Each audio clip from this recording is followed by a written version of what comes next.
Hey everybody, welcome to Truth Be Told. Thanks very much for listening in. I really appreciate you being here and appreciate your time.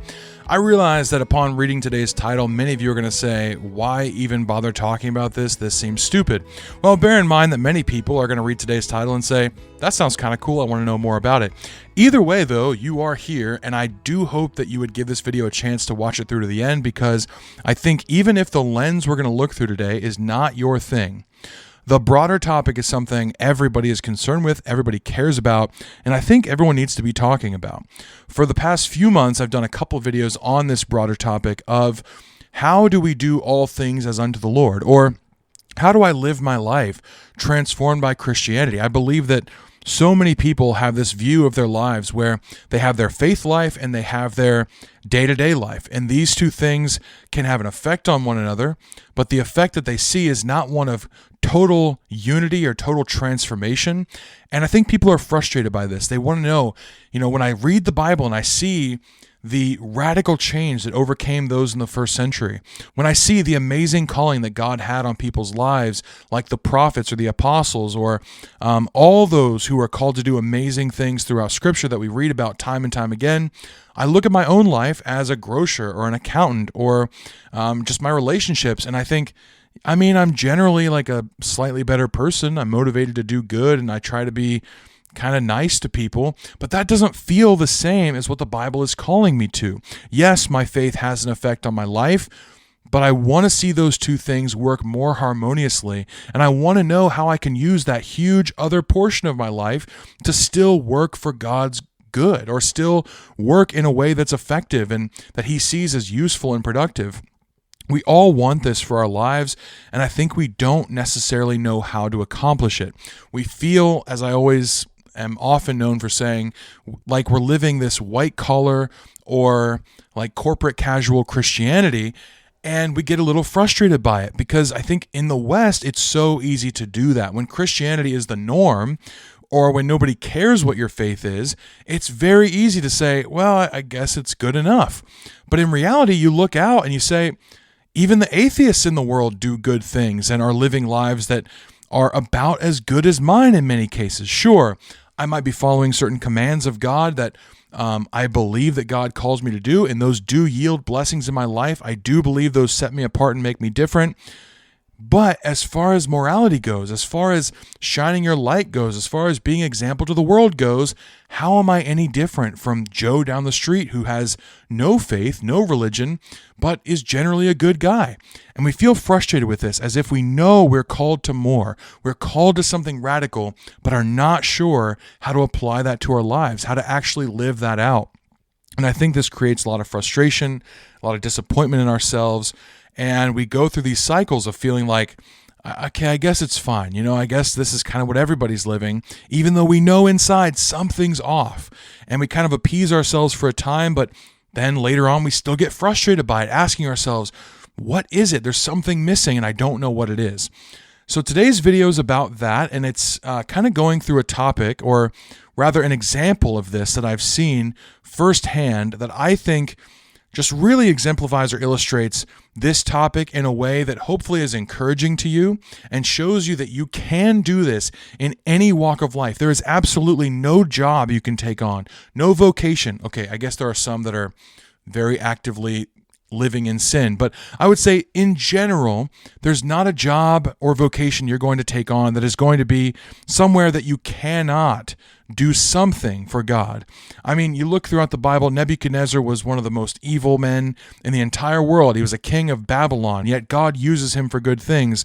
I believe whatever job you find yourself in, whatever relationships that you have, whether that's friendships, business relationships, co-workers, romantic relationships, whatever it is, I believe there are ways that you can reflect God into those situations and radically change them by being radically changed yourself, by being transformed by the renewing of your mind, as Paul says in Romans 12. And we're going to go through an example of this today that I have actively seen to show you that this can be done. Now, this example is one more so of living a Christian life, not so much preaching a Christian life.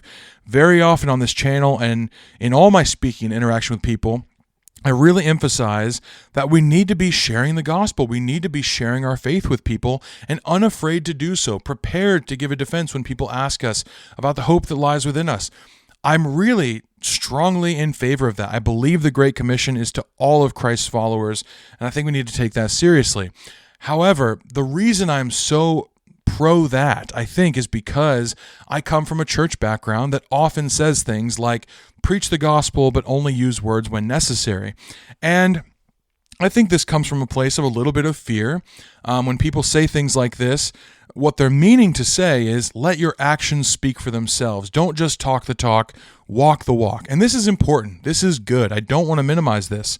However, when I've seen this be spoken out of fear for how people might represent the gospel or how people might represent the church that they attend, I don't like this so much. And so often I'm encouraging people to not be afraid to share their faith. They're going to get it wrong sometimes. They're not going to do it perfectly every time, but this isn't a thing they can learn and grow in. So very often I talk about this. However, that sentiment of preach the gospel with your actions is never something I intend to leave out.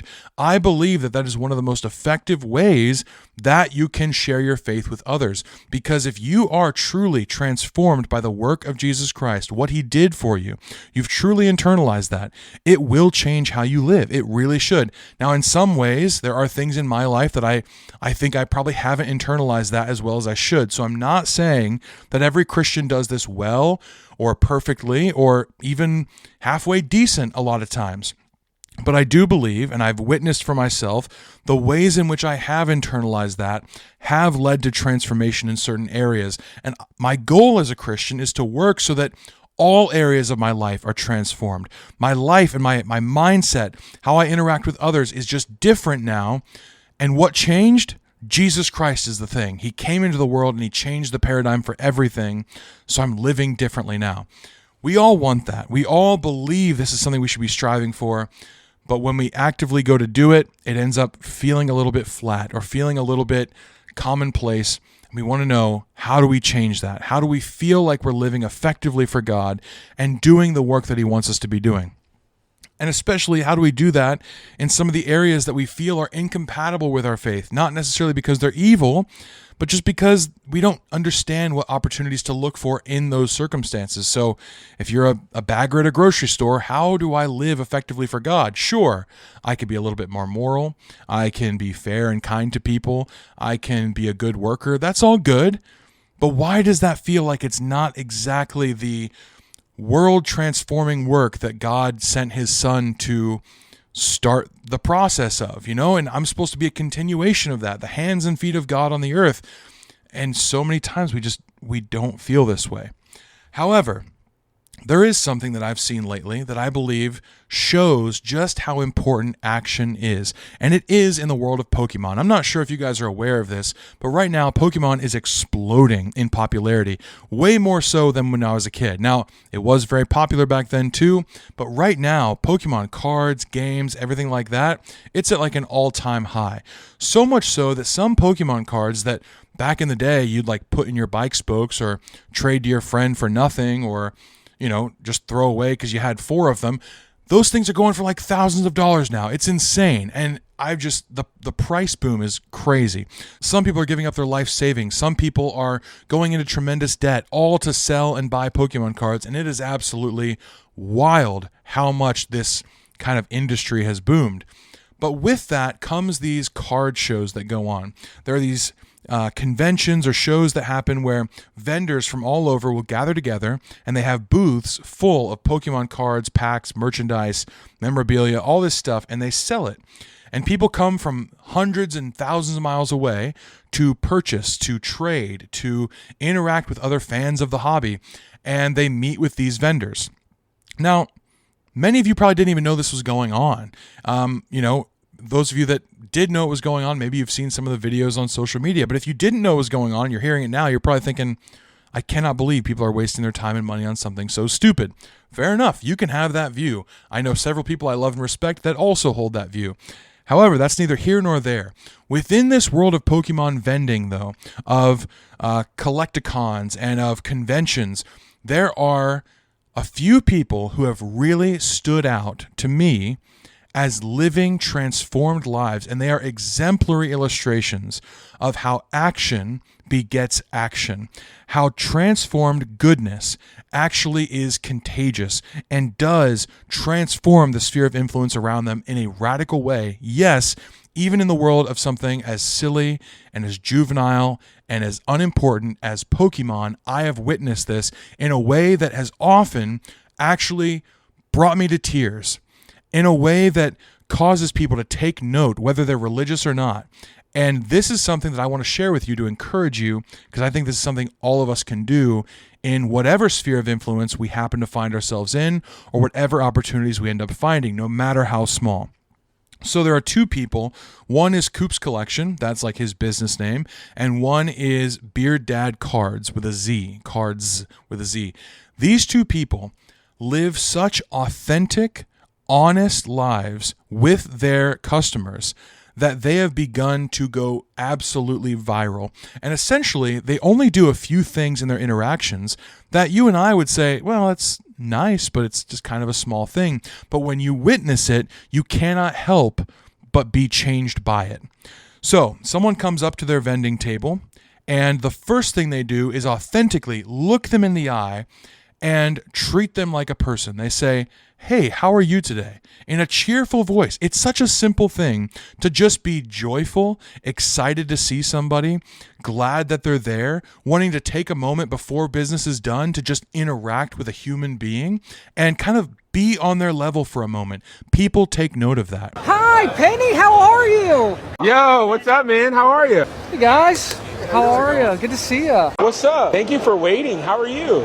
Hi, how are you? Hey, bud, how are you? You having a good day? After that, they try to connect with them in some way by saying something simple. What are you looking for today? What's your favorite Pokemon? Try to connect with them through the hobby a little bit. And these people are interested in sharing this information because it's something that's personal to them. And we all love sharing personal things about ourselves. So they'll say something, "Oh, I love Pikachu. I love Blastoise," whatever. And they will always, these two guys in particular, will always take note of that and say, "Oh, that's awesome. I love that one." Or, "I'm more of a fan of this one myself." And they just have a brief interaction. Big Pokemon fan? Yeah, who's your favorite?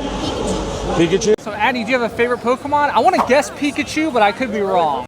Now, throughout this time, obviously, this is a customer and a salesman interacting over a product, but they have always also gone out of their way to be overly and radically generous. Like I said, some Pokemon cards are going for $20, $50, hundreds of dollars, thousands of dollars, and throughout their interactions, especially with children, they just meet them and say, "How can I help this person have a good day today?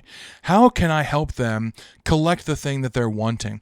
And every single time, it's by not thinking of themselves. Yes, they're still running a business. Yes, they need to get some money incoming so that they can be more generous in certain circumstances, but they're constantly looking for ways to be generous rather than to become wealthy. And in doing that, in putting the good thing first, they've actually become wealthy themselves, become popular themselves, become followed themselves. Well, how about this? If you want, you can pick out anything from this binder to have if you see anything cool that you like. For free. You don't have a binder? No, you're about to. So I have this one or I have this one. If you would like one of these. Or actually, how about you take both of them? Make it easy. Yeah, I'm sorry for what happened to you, man. If that's what I have to offer, I'll offer it. 100%. It reminds me of that verse, "Seek first the kingdom of God and his righteousness, and all these things will be added." Do the generous thing first. Everything else will come. God will bless that action. And so often that is true. So they're very generous with the people. They're authentic. They meet them where they are. They connect with them in a small way. And they are constantly giving things out at a rate you would expect. You guys are making no money, but constantly people in turn are coming to them and giving them donations and saying, "I want to be a part of that." Your generosity, your givingness, your ability to look at a person and make their day, I want to be a part of that. Here's $100. They have live streams where people are constantly donating in. "Hey, see that little kid who couldn't buy what he wanted because he didn't have quite enough money and didn't understand how expensive it was? Give it to him. I want to pay for it." Because people see the kindness, they see the goodness, they see the authenticity, and they're starved for it. Well, I want to help you. I want to get you something so you can remember today. So is there maybe a card you're looking for? One of the moderators from my chat wants to donate to you. So they're donating $50 to you. I have something I want to donate. Okay. what I would like is for each pack to be handed out to every person that comes in. Okay. So crack it and start giving Yep. out packs? Yep. Okay. Truly, people are hungry for goodness, for kindness, for joy, for authenticity. It reminds me in Galatians when Paul says, against the fruit of the Spirit, there is no law. We might look at the world that's full of evil, that's full of darkness, that's sliding more and more towards heinous action and calling it good. But people, nobody goes towards evil. Very rarely, I would say. I'm sure there's some cases, but very rarely do these people say, I want to be evil. Instead, they're deceived into believing that evil is good. When Eve took of the fruit, what happened? Did she say, I really want to disobey God today? No, she desired a good thing and was deceived into believing that the way to get it was through this evil action. The same is true for all people in the world that you would look at and say, wow, it's just an evil world out there. I promise you, they are craving goodness. They are craving kindness, even in small ways. And when they see it in an authentic way, they want to follow it. It's like a moth to a flame. And so at these card shows, as simple and as stupid as it may be, these two people, Coop's Collection and Beard Dad Cards, have decided to choose radical generosity, radical authenticity, and radical compassion for those that they interact with, even if it's just a business transaction over one stupid card that this 5-year-old kid's going to tear up in 10 minutes. They choose to be kind, and in that, they've gained a following. Now, as a Christian, if you find yourself doing these things, being radically kind, radically compassionate, going out of your way for other people, swearing to your own hurt, all the things that the Bible tells us to do that we would say, yeah, we're generally trying to be, good, moral people, but try it in a radical way. And if you do this, you will be noticed. It will gain a following. It will have people asking you about your faith, what you believe, what you're doing, why you're doing what you're doing. It's going to create a stir. And when that happens, that's your opportunity to point it back to Christ. Now, admittedly, Beard Dad Cards and Coop's Collection, I think they might be Christian. Coop's Collection, I think, has talked about his faith at one point with like someone came up as a customer and they were actually like in their youth group or went to their church or something like that. So I think he's Christian, but they don't preach. Never once do they, share a sermon or a scripture or a word of encouragement from the Bible. Nothing like that. They don't pray for their customers. Instead, they're just living out what I believe is probably a Christian faith, and it's being noticed because people are starved for it. Now, from this, you'll see other collectors, other vendors also post on social media copying their actions, and you can tell the difference when it's authentic and when it's not. Other people even comment, you're no Coop's Collection, but thanks for trying. Or Beard Dad Cards does a lot more of this stuff, but keep up the good work, keep trying. And you'll see them encouraging, but also noticing the disparity between the authentic, true action of choosing the kingdom of God first, choosing the loving action first, choosing generosity and self-sacrifice first, and trusting that everything else will follow. And someone just saying, hey, that worked pretty good, I'll try it. But even those people, even if they have the wrong motive and they're just saying, well, I'm just going to try the business model that's popular right now, even those people benefit from it. So your motive is important. It will translate to success and people noticing what you're doing and people glorifying God through you. It will translate to that. But I would say that even if you don't have a good motive, following those actions in a radical way is still going to net positive things for you. It's just that as a Christian, the next and most vital step is that you point that back to Christ. That is always the most important thing. So yes, absolutely preach the gospel. Absolutely share your faith with other people. Absolutely be unafraid to verbalize what you believe and share the hope that lies within you because people are desperately needing it. But also be unafraid to show it in a radical way because people are desperate to experience it as well. They don't just want to hear your words, they want to see your actions. And when they see your actions, they've also found a way that they can latch on and become a part of that. Like these people who are donating to these two vendors back and forth, trying to one-up everybody in kindness, the same thing will happen to you. It doesn't matter if you start small, it doesn't matter what you do, just live your faith radically, as scary as that sounds, and it will net good results. So yes, preach the gospel, but also yes, live it radically. And when you do these two things, you have the perfect combination for God to work and change the world around you through you.